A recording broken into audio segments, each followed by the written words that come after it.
Now a story from Tufts. The Board of Aldermen are proposing an ordinance that would enable the city to crack down on landlords and students breaking the law by having more than 4 unrelated people in the same apartment. Here's an excerpt from the August 28th meeting when it was discussed.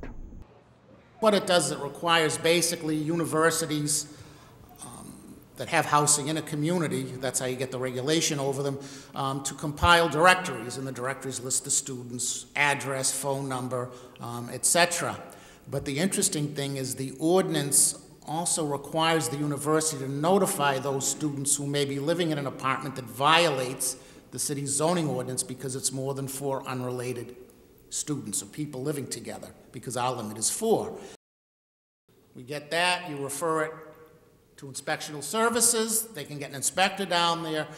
So it really is a way, I think, to cut down on a practice that's impacting a lot of folks, especially with the tough students surrounding them, where you have overcrowding, illegal rentals. I actually talked to a former tough student last night, and they, I think it was 6 of them, because they put in a couple of illegal cutoffs of rooms and such. So that's one way you have to be vigilant, because it has a couple of effects. One, it's of course a quality of life, overcrowding, noise, parties, etc.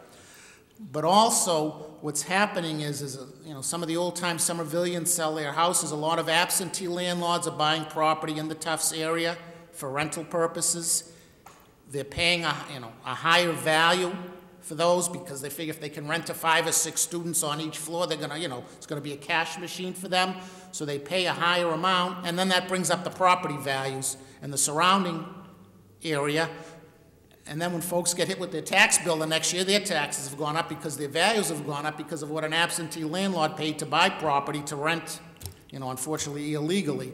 I read a 3-part series, a long 3-part series in the Boston Globe last year about young people dying in apartments that were substandard and overcrowded. And thank God I'm not aware of anything like that happening here in Somerville. But my daughter just graduated from Tufts, and with what they're charging for rents on apartments in that area, it could happen with the kind of overcrowding that students, will feel compelled to do if there are not if there's not strict regulation. We've been talking about concerns of students for years. Let's be honest. Further discussion? Seeing none. Question comes on approval. All in favor say aye. Opposed nay. The ayes have it. The item is referred to the Legislative Matters Committee. Somerville Neighbourhood News wanted to know what Tufts students thought about the proposed law. So Sarah Zheng, who is also a Tufts student, headed up to the campus on September 4th.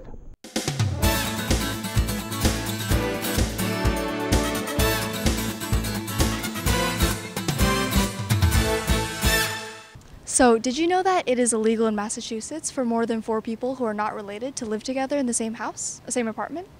It is. Is that true?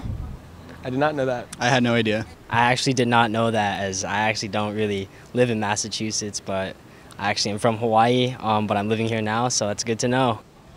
No, I did not know that. I did not know that, as I currently live with 4 other people who I'm not related to in an apartment, so I'm genuinely surprised by that. The city of Somerville is working on a new proposal that would require Tufts to provide all of the addresses of where students live, and that could lead to repercussions for students and landlords who are living in houses or apartments with more than 4 people. What do you think of that?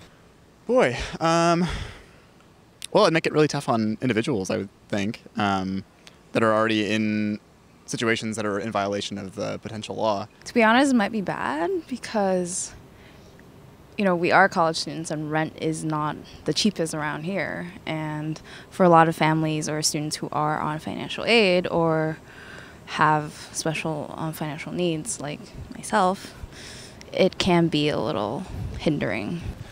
I think in general that's a bad idea. I think they should allow people to live together, so maybe the law should be changed as opposed to sending it the list, but either way it's bad. I think that's good. It's good to enforce the law, and it helps to keep everybody safe and keeps things going good. We don't want any craziness going on for tough students. It'll enhance the educational experience. Students should be able to live with as many people as possible. The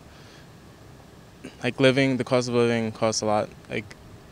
Dorming costs a lot, so it's helpful to be able to have a good number of roommates. I totally understand where it's coming from in the sense that we should be allowed to, get away with not abiding by the law. At the same time, there's such a huge overflow because Tufts does not have enough housing for students.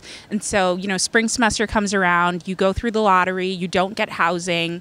A lot of students are desperate, scrambling for places. And a lot of these off-campus places, although they might not be abiding by Massachusetts law, really help out students who aren't able to get housing from the university. And so I just sense that there might be some pushback from students if that goes into place.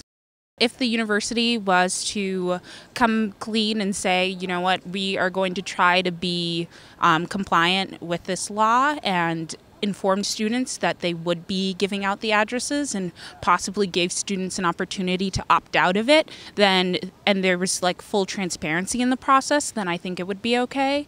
But if I don't receive an email about this and I find out, someone from the city of Somerville is coming to my house and asking me questions, I would feel as though my privacy was violated.